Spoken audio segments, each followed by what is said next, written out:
नमस्कार, तुम्हा सर्वांना मकर संक्रांतीच्या हार्दिक शुभेच्छा। तर संक्रांती निमित्त मी आज बनवणार आहे रताळाचे घारगे। तर तुमच्याकडे काय बनवतात संक्रांतीला ते मला नक्की सांगा आणि मी कसे घारगे बनवते ते बघा। चला बनवूया। आता घारग्यासाठी लागणारं साहित्य मी तुम्हाला दाखवते। हे बघा, मी उकडून घेतलेले रताळ अर्धा किलो आहेत। अगोदरच उकडून त्याचे मी छिलके काढून घेतलेले आहेत। त्याच्यासाठी लागेल आपल्याला खसखस थोडी, वेलची पावडर, बेसन पीठ 1 वाटी घेतलेलं आहे। त्याच्यानंतर मी ते तीळ घेतलेले आहे बघा थोडे, तांदूळाचे पीठ घेतलेले आहे आणि हे गव्हाचं पीठ आहे आणि ते मी पाव किलो गूळ किसून घेतलेला आहे। आता हे सर्व आपण मिश्रण अगोदर रताळ्या आपण किसून घेऊया।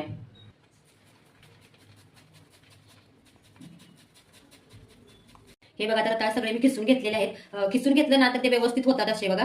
किसून नाही घेतले तर त्याचे त्याचे कडक कडक कण राहतात, म्हणून किसून घ्यायचे। त्याच्यानंतर आता याच्यामध्ये ना आपण किसलेला गूळ घालूया। हा बघा गूळ आहे, तो किसूनच घ्यायचा, नाही तर खडे खडे असले तर लवकर नाही तो विरघळणार त्याच्यामध्ये। त्यात गूळ मिक्स केलेला आहे मी, असा एकजीव झाला पाहिजे गूळ। आता त्याच्यामध्ये आपण ही खसखस टाकूया, हे बघा। त्याच्यानंतर हे घेतलेले तीळ टाकायचे। त्याच्यानंतर ही वेलची पावडर, बेसन पीठ, तांदळाचं पीठ आणि ह्याच्यातलं आपण अर्ध गव्हाचं पीठ वापरायचं। थोडं घट्ट पातळ झालं तर नंतर अजून गव्हाचं पीठ वापरायचं। आणि याच्यात थोडीशी हळद टाकायची, हे बघा, आणि थोडंसं नमक टाकायचं, थोडंसं टाकायचं म्हणजे चव चांगली येते। आणि हे सर्व सर्व मिश्रण असं एकजीव करून घ्यायचं। हे बघा, असा गोळा मळून घ्यायचा। गव्हाच्या पिठाला आपण जसा बनवतो चपातीला तसा तो मळून घ्यायचा व्यवस्थित गोळा। आणि हा गोळा आता आपण ठेवून देऊया। हे बघा, पातेल्यामध्ये किंवा तुम्ही कुठल्या पण भांड्यामध्ये हा गोळा असा ठेवून द्यायचा। असा छानपैकी तो भिजवून द्यायचा, असं पाणी लावून, आणि वरती एक असं कापड असं भिजवून त्याच्यावरती असं लावून घ्यायचं। ते असं 5-6 तास हे भिजलं पाहिजे चांगलं पीठ।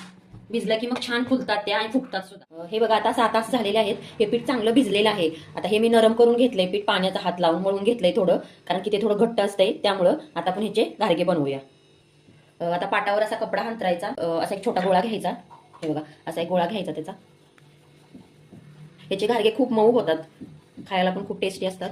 हे बघा, याच्यावर थोडंसं पाणी घ्यायचं असं त्या कपड्यावर, आणि त्याच्यानंतर ते हाताच्या साह्यानं असं त्याला गोल करून घ्यायचं। व्यवस्थित गोल झाला पाहिजे, जास्त पातळ नाही करायचं आणि जास्त जाड पण नाही करायचं, मीडियम बनवायचं ते पुरीसारखं। हे बघा, आता हे असं पुरीसारखं बनवायचं। त्याच्यानंतर याच्यावरती थोडंसं हे तीळ लावायचं, असं थोडीशी ही खसखस लावायची। आता पाण्यात हात असा घ्यायचा आणि हे आपले घारगे आहेत बघा, मी हे असे हाताने उचलायचे, हे असे, आणि इकडे या तेलामध्ये असे सोडायचे। हे बघा, अशी फुगली पाहिजे मस्त। दही फुगलेले आहे, मग पलटी मारायची आपण।